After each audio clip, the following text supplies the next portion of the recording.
Online கேம்பிளிங்கும் சரி, online கேம்ஸும் இந்த addiction இதோட தீய விளைவுகளை உணர்ந்து இந்தியாவிலே முதல் முறையா தமிழ்நாடு அரசு தான் இந்த ஆக்டை கொண்டு வந்தது. உங்களுக்கு தெரியும், 2022 மாண்புமிகு முதலமைச்சர் அரசு தான் இந்த ஆக்டை கொண்டாந்தது. ஏன்னா தமிழ்நாடு அரசு ப்ரோஆக்டிவா இதால என்னென்ன தீமைகள் இருக்குன்றதை தெரிந்து கொண்டாந்தது. அந்த ஆக்டின் மூலமாக ஆன்லைன் கேமிங் அத்தாரிட்டி அப்படின்னு ஒன்று அமைச்சிருக்கோம். அந்த அத்தாரிட்டி தான் இன்று வந்து ஆன்லைன் கேமிங் அடிக்ஷன் மாணவர்கள் மத்தியில் பரவுவதை தடுப்பதற்காக ஒரு விழிப்புணர்வு ப்ரோக்ராம் ஸ்டார்ட் பண்றாங்க. இப்போ வந்து சென்னையில் முதல்ல தொடங்கியிருக்காங்க. இதை மற்ற மாவட்டங்கள்லையும் பள்ளிகளிலும் கல்லூரிகளிலும் அதை எடுத்து போவதற்காக முடிவு பண்ணிருக்காங்க. அதிகமா இருந்துச்சு, ஆன்லைன் நம்ம கிளாஸஸ் எல்லாம் ஸ்டார்ட் பண்ணும்போது அவங்க வேற மாதிரி டைவர்ட் ஆகுறாங்க. ஸோ அதை நம்ம இப்போ வந்து தடுக்கிறதுக்கு நம்ம என்ன மாதிரி அடுத்த நடவடிக்கை? இல்லை, இது தொடங்குனது வந்து கோவிட் டைம்ல. ஏன்னா அப்போ வந்து கல்லூரிகள் பள்ளிகள்லாம் மூடி இருந்ததால அவங்க வந்து மாணவர்கள் பிற பள்ளிகளுக்கு செல்ல முடியல, விளையாட முடியல. அதால் அப்பதான் இது அதிகமாக தொடங்குச்சு.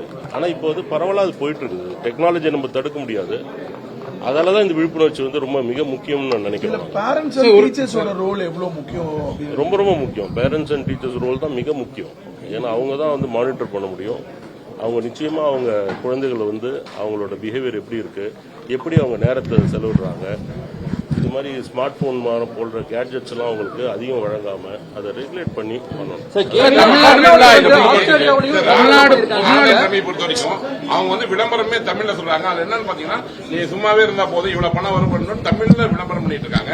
நம்ம ஏற்கனவே ஆன்லைன் பண்ணி தடை பண்ணிருக்க சூழல்ல இந்த மாதிரியான விளம்பரங்கள் வந்து தமிழ்நாட்டை சேர்ந்தவங்களே பண்ணும்போது இது வந்து நிறைய பாதிப்பு மாணவர் மத்தியில் ஏற்படுத்தாதா? ரம்மி அண்ட் போக்கர் பொறுத்தவரை இல்லை, ஹைகோர்ட் சென்னை அது இப்போ ஒரு ஜட்மெண்ட் கொடுத்துருக்காங்க. அந்த ஜட்மெண்ட் படி இந்த கேம்ஸ் வந்து ஸ்கில் பேஸ்ட் கேம் தான், அதனால பேன் பண்ண முடியாது. இருந்தாலும் அரசுக்கு வந்து இந்த ரெகுலேட் பண்றதுக்கு அதிகாரம் உண்டு, அது சொல்லியிருக்காங்க. இது இந்த ஜட்மெண்ட் அகேன்ஸ்டா நம்முடைய கவர்மெண்ட் எஸ்எல்பி ஃபைல் பண்ணிருக்கு சுப்ரீம் கோர்ட்ல. ஏன்னா நம்முடைய கவர்மெண்டுடைய நோக்கம் என்னென்றால் போக்கர் அண்ட் ரம்மி ஃபுல்லா பேன் பண்ணாதான் நல்லது. ஆனா இப்போதைக்கு பேன் ஆகல because of the high court judgment. இந்த சூழல்ல இப்போ சில அட்வர்டைஸ்மெண்ட் வந்து நம்மளும் பார்த்திருக்கோம் ஆன்லைன்ல.